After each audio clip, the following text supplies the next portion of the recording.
பொருளாதார வளர்ச்சி மூலம் தற்சார்பு இந்தியாவை உருவாக்க மத்திய அரசு முனைப்பு காட்டி வருவதாக நிதியமைச்சர் நிர்மலா சீதாராமன் தெரிவித்துள்ளார்.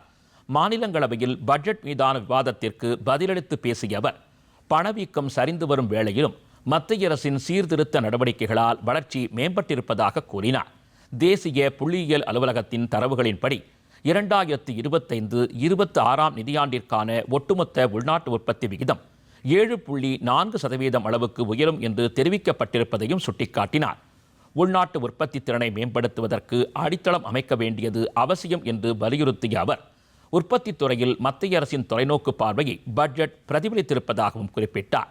மத்திய அரசின் முனைப்பான நடவடிக்கைகளால் பொருளாதாரம் வளர்ச்சி கண்டிருப்பதோடு நடுத்தர மக்களுக்கான சலுகைகளும் உயர்ந்திருப்பதாக கூறினார்.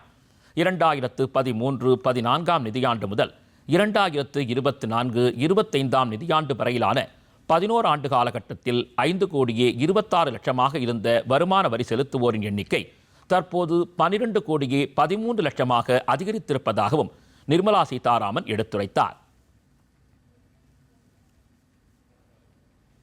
Between 2013-14 and 24-25, the number of taxpayers, that is, people filing returns or with TDS deducted, rose from 5.26 crore to 12.13 crores.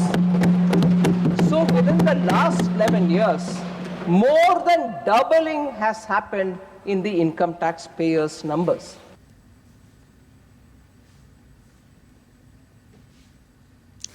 பல்வேறு நலத்திட்டங்களுக்கான செலவினங்கள் குறைக்கப்பட்டிருப்பதாக எதிர்க்கட்சிகள் எழுப்பிய குற்றச்சாட்டுக்களை மறுத்த அவர், நலத்திட்டங்களுக்கு போதுமான அளவுக்கு பட்ஜெட்டில் நிதி ஒதுக்கீடு செய்யப்பட்டிருப்பதாகவும் கூறினார்.